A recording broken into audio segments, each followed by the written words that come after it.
Welcome to the Victorian room. This display highlights some personal elements that show what the people in Payson, the early pioneers, looked like and how they lived. We have a picture right here of James Pace. He's credited as being the founder of Payson, and Payson was named after him by adapting the name Pace.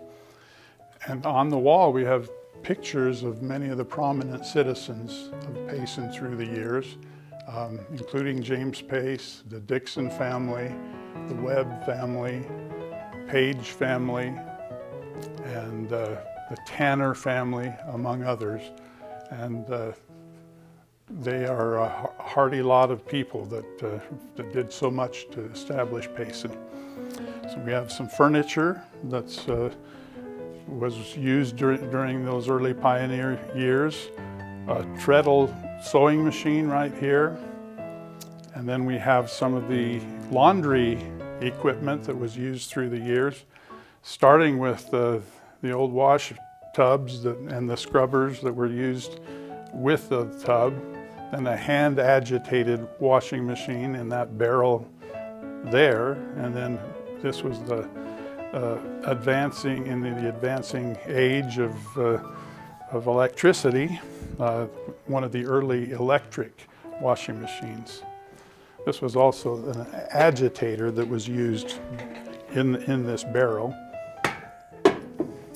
Moving on around, we have some toys there's a steam shovel there, an early school bus, and doll houses that were popular in their day.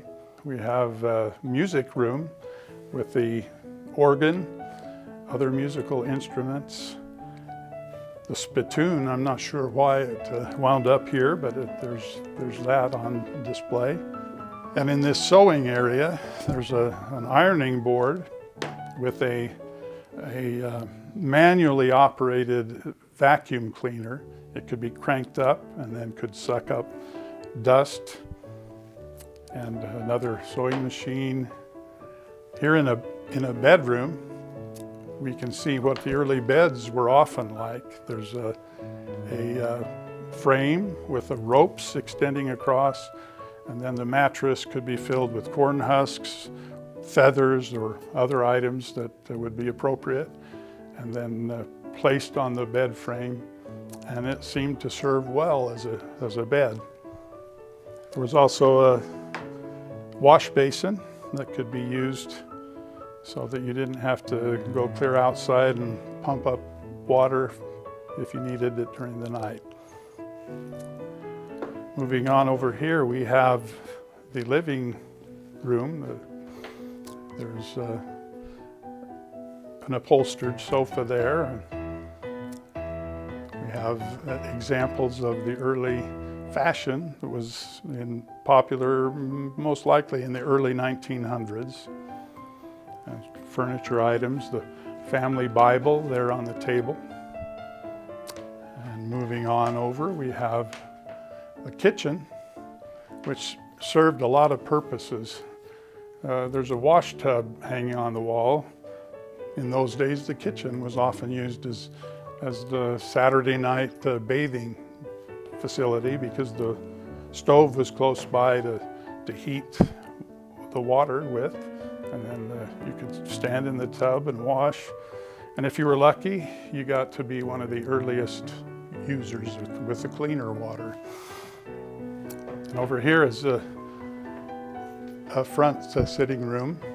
It has the early